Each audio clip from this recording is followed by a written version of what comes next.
కడప జిల్లాలో సంచలనం సృష్టించినటువంటి ఇంటర్ బాలిక హత్య కేసు సంబంధించి కూడా పోలీసులు చేసినట్టు తెలుస్తుంది. దీనికి సంబంధించి కూడా కర్నూలు రేంజ్ డీఐజీ ఘటనా స్థలాన్ని చేరుకొని ఆధారాలను కూడా పరిశీలించారు. వీటికి సంబంధించి కూడా మనతో మాట్లాడడానికి డీఐజీ గారు ఉన్నారు. సార్ చెప్పండి, ఒక బాలిక హత్య జరిగిన తర్వాత దాంట్లో ఆధారాలు లభించాయి ఇప్పటివరకు?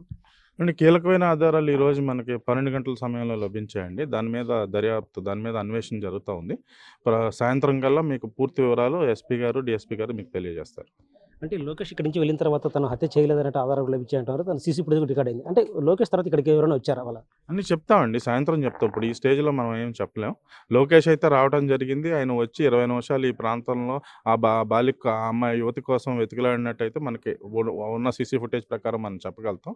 కానీ ఎట్లా హత్య జరిగింది అనేది మనకి ఇంకా పూర్తిగా అన్ని కోణాల్లో దర్యాప్తు చేస్తాం. కీలకమైన ఆధారాలు అయితే ఈరోజు మధ్యాహ్నం 11-12, ఈరోజు ఉదయం 11-12 గంటల మధ్య కీలకమైన ఆధారాలు లభించి దానిపై పూర్తి దర్యాప్తు చేస్తున్నాం. సాయంత్రానికల్లా మేము ఛేదిస్తామని మేము ఒక ప్రగాఢ విశ్వాసం వ్యక్తం చేస్తాం. సార్ వాళ్ళ కుటుంబ సభ్యుల పాత్రపై ఏమైనా ఆధారాలు? ఏమీ చెప్పే పరిస్థితులు లేవండి. మాకు ఆధారాలు లభించాయి. ఏమిటనేది సాయంత్రానికి మేము ఛేదిస్తాం. ఓకే. వైష్ణవి హత్య కేసులో ఇప్పటికైతే మాత్రం ప్రాథమిక ఆధారాలు సేకరించడం తెలుస్తుంది. అయితే లోకేష్ పాత్రపై కూడా పోలీసులు పూర్తిగా నిర్ధారణకు వచ్చారు. తన పాత్ర లేదన్నట్లు కూడా ఇప్పటికే ప్రాథమిక అంచనా వేశారు. అయితే దీనికి సంబంధించి మరెవరైనా ఉన్నారనే పాత్రపై కూడా ఇప్పటికే ఆధారాలు సేకరించాం. ఈ మధ్యాహ్నం సమయంలో వీటిని పూర్తిస్థాయి ఆధారాలతో జిల్లా ఎస్పీ వివరిస్తారని చెప్తున్నారు. కెమెరా పర్సన్ సుదర్శన్తో శివ, బిగ్ టీవీ, గండికోట నుంచి. నిన్న కడప జిల్లాలో చాలా దురదృష్టకరమైన సంఘటన జరిగింది. 17 ఏళ్ల యువతి ఇక్కడ శవమై నిన్న మనకి బయటపడడం జరిగింది. దాని గురించి మొత్తం నిన్నటి నుంచి మొత్తం జిల్లా యంత్రాంగం, తర్వాత రాష్ట్ర యంత్రాంగం అంతా కూడా దాన్ని ఛేదించే పనిలో నిమగ్నమై ఉన్నారు. కరెక్ట్గా మనకి నిన్నటి ఆనమాళ్ల ప్రకారం ఆ యువతిని పీరియడ్ వచ్చి సుమారు 8 గంటల సమీపంలో గండికోటకి వాహనం మీద తీసుకొచ్చారు.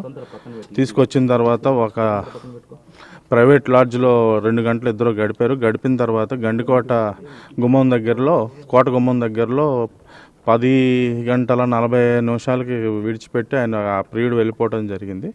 తర్వాత 11 గంటల సమీపంలో ఈ రంగనాయక స్వామి మందిరంలో ఆమె బ్యాగ్ వేసుకుని నడుచుకుంటూ ఉంటాం అనేది మనకి తెలిసింది.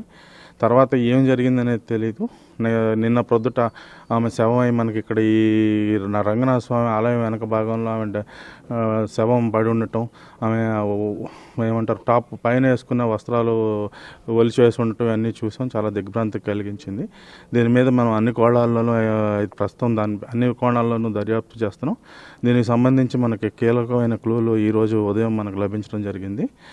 ఇంతవరకు మనం అంటే ప్రామాణికంగా మనం చెప్పగలిగింది ఏంటంటే ఆమె హత్య చేయట్లో ఆమె యొక్క ప్రియుడి పాత్ర అనేది ఏమాత్రం లేదు. అది మనం రూల్ అవుట్ చేసాం. ఎవరు చేశారనే దాని మీద అయితే మనం ఖచ్చితమైన క్లూస్ అయితే మనకి ఈరోజు ఉదయం లభించడం జరిగింది. ఉదయం కూడా కాదు, మేము ఇక్కడికి వచ్చే సమయంలోనే మాకు లభించాయి. అదేమిటనేది పూర్తిగా ఛేదించిన తర్వాత నాకు రేపు నేను సీఎం ప్రోగ్రాం ఉండటం వల్ల నేను కర్నూలు, నంద్యాల వెళ్లాల్సి ఉంది. మీకు సాయంత్రానికి ఎస్పీ గారు, జమ్మలమడుగులోనే ఎస్పీ గారు, డిఎస్పీ గారు నాకు ఒక ప్రగాఢ ఆత్మవిశ్వాసం ఏంటంటే మనకున్న క్లూస్ దృష్ట్యా మనకి ఈరోజు ఎట్టి పరిస్థితుల్లో ఈరోజు ఈ యొక్క కేసు ఏదైతే ఉందో పూర్తిగా మనం ఛేదించే అవకాశం ఉంది. మీకు ఈరోజు సాయంత్రం 9 గంటల లోపు ఎస్పీ గారు, డిఎస్పీ గారు మీకు పూర్తి వివరాలు తెలియజేస్తారు. అది ఇప్పుడు ప్రస్తుతానికి మనం ఏమీ చెప్పలేమండి. మనకైతే కీలకమైన ఆమె పైన ఎటువంటి లైంగిక దాడి అయితే జరగలేదు. ఆమె అయితే శవమై పడి ఉన్నారు. పైన వస్త్రాలు తొలగించున్నాయి. ఏమిటనేది మనం ఒక క్లూ అయితే దొరికింది. నిన్నటి నుంచి అనుమానం ఉండింది. మనకు ఈరోజు పొద్దున్న ఉదయం 11-12 టైం ఎంత, ఈరోజు అయితే ఉదయం అరౌండ్ సుమారు 12 గంటల సమయంలో కీలకమైన ఆధారాలు మనకు లభించాయి. సాయంత్రానికి మేము మా ఎస్పీ గారు, డిఎస్పీ గారు పూర్తి వివరాలు మీకు తెలియపరుస్తాం. అంటే వాళ్ళ కుటుంబ సభ్యులు ఇక్కడికి వచ్చారు లోకేష్ వెళ్ళిన తర్వాత? అది వచ్చారు. ఆయన వాళ్ళ పెద్దనాన్న కొడుకు అయితే రావడం జరిగింది. వచ్చి వెంటనే 20 నిమిషాల్లో వెళ్ళిపోయాడు. సో మనకు ప్రస్తుతానికి ఏమిటనేది పూర్తి తెలీదు. మనకైతే కొన్ని సర్టెన్ క్లూస్ అయితే దొరికాయి. అది మీకు సాయంత్రం 9 లోపు మీకు ఎస్పీ గారు ఖచ్చితంగా మీకు ఛేదిస్తారు.